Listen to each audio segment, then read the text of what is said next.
everybody, it's Dr. Joe and Remy, and today we're going to show you my top 7 treatments for an MCL sprain. So let's get started.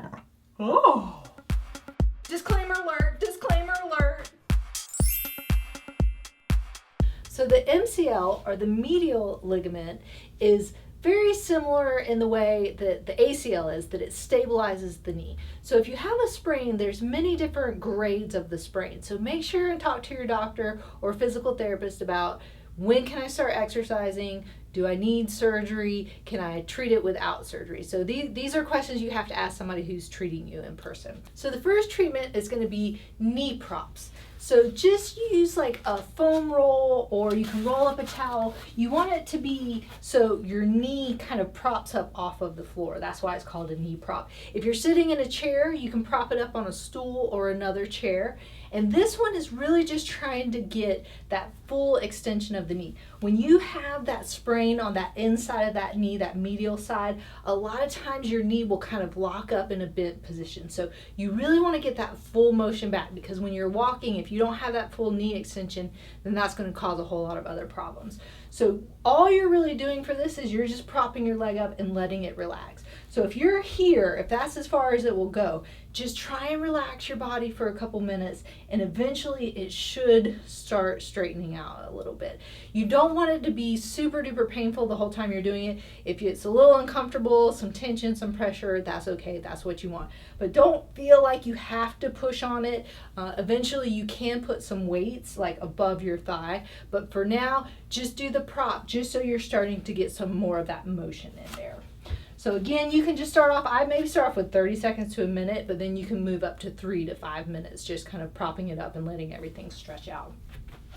The next one is going to be a heel slide. So a heel slide is exactly how it sounds. So again, we're still working on motion here. This is going to start strengthening the hamstrings a little bit, which go up underneath the knee and are really important to help stabilize that knee when that medial ligament isn't working how it's supposed to. I like keeping the other side propped up just because I feel like it gives you some stability and some push to bring the other side up. Some people keep it down, that's fine, but I like it up because then that also takes a little pressure off of your back. And if you've had your knee sprain for a couple days and you're not walking quite right, your back might start hurting you too. So make sure that you get some pressure off of that. So with the heel slide, all you're doing is just sliding it up as far as you comfortably can. Sometimes that bending is really tight too, so you might not even be able to get here. You might only be to here, and that's fine. Just go till you feel that pressure, hold it for about 3 to 5 seconds, and then come back down. So again, just starting off with maybe 5 or 10 of these, getting that stretch and holding it, and then you can do 2 sets of those a couple times throughout the day. You know, really try and keep that flexibility and that mobility in the knee, and that will help take some of that pain out of there as well.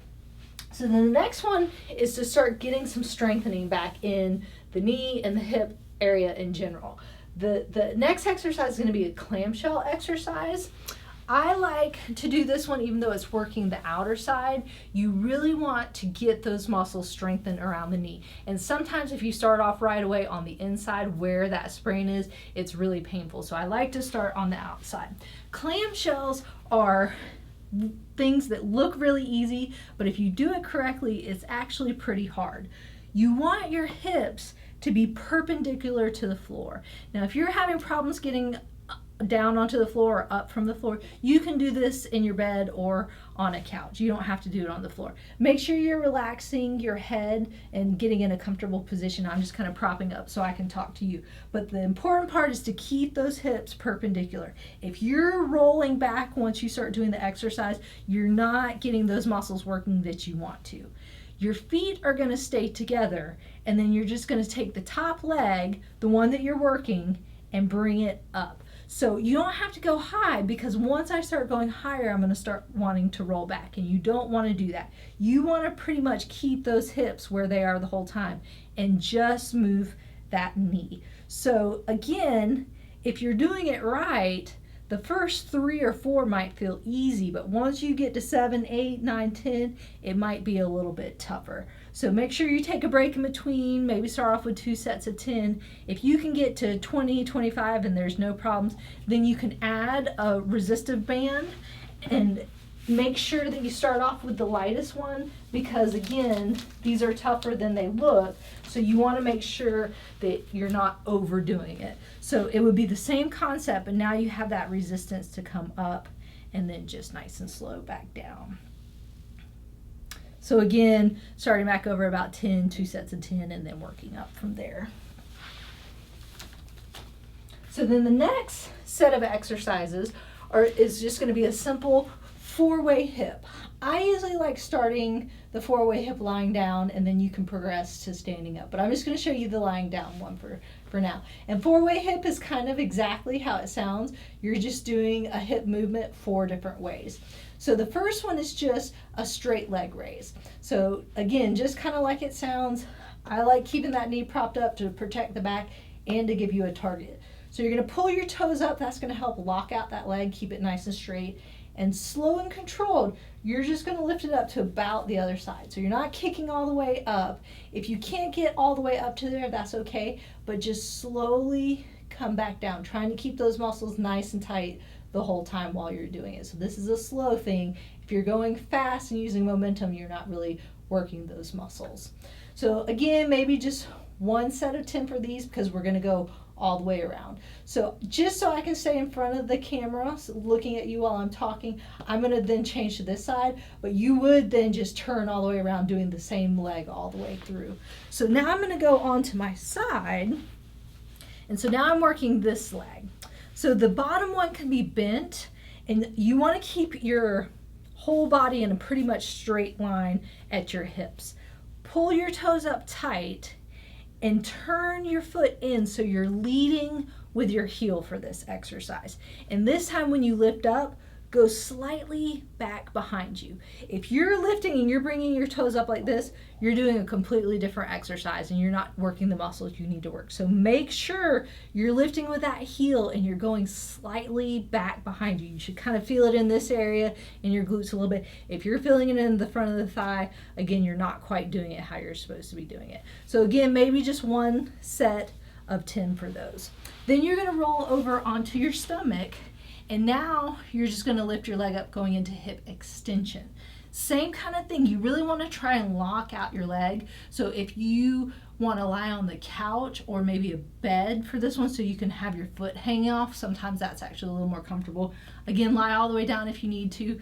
Only prop up if it doesn't hurt. And then this one's a little harder to keep your leg straight, but still try and keep it as straight as you can. And just lift it up. It's not going to go as high because I don't want you to do this. Don't turn your whole body. You're just lifting that leg. So if it doesn't go very high, if that knee bends just a little bit, that's okay. But if you're going like that, that's definitely very different. So then you're going to roll again, and now the leg you want to exercise is going to be on the floor or on your bed. With the top leg now, it can either go in the front or it can go in the back, whichever is more comfortable for you. I usually find that the one going in the back is just a little bit more comfortable for me.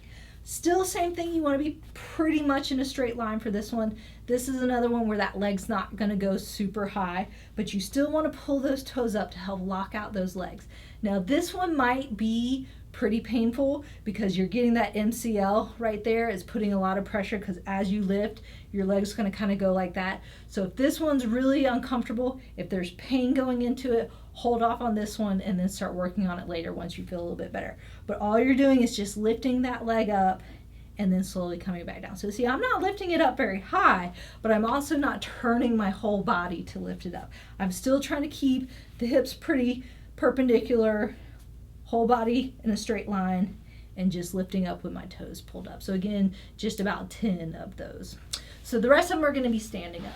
So now we're going to do a hamstring curl. With hamstring curls, the biggest thing that you want to remember is the top part of your leg needs to stay down or slightly back. Sometimes when people come into a curl, especially when they're hurting, they come up like this. But then again, that's not really working what I want you to work. That's taking out the quad in the front and not really working the hamstring in the back. So really kicking back this way. So I get a little stretch in the front and that quad area, and I'm working those hamstrings in the back. So again, if you're doing this, that's not really the exercise that we're looking for here. So really kicking back, going as high as you comfortably can. Sometimes with hamstring curls, especially if you have an injury, those hamstrings tend to want to cramp up pretty quickly. So the first couple times I wouldn't go as high as you feel like you can, and then kind of work your way up to it. So again, just starting off with 10, 2 sets of 10, a couple times a day, and then kind of work your way up from there.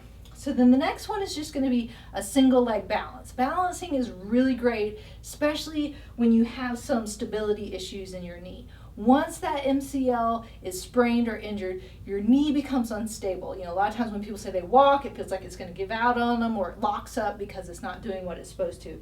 So balancing really helps with that stability in the knee. But it might be kind of painful the first couple times you try it. So make sure that you hold on to something. You can do a countertop, you can do a nice sturdy chair, you can do somebody in front of you holding on, just so you have that support. But really try and get that balance and squeeze those glute muscles to help get that balance in there.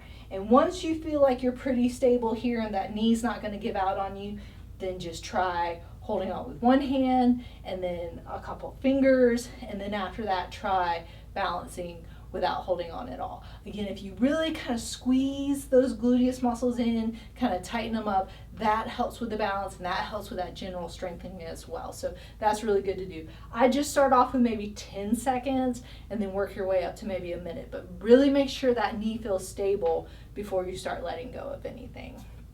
And so the last one is just going to be mini side squats. And again, this is starting to work the inside and the outside of that knee. So if these are painful, go ahead and hold off on them, work on something else, and then come back around to them later when you feel a little bit stronger. So it's going to be the same concept with any kind of squat.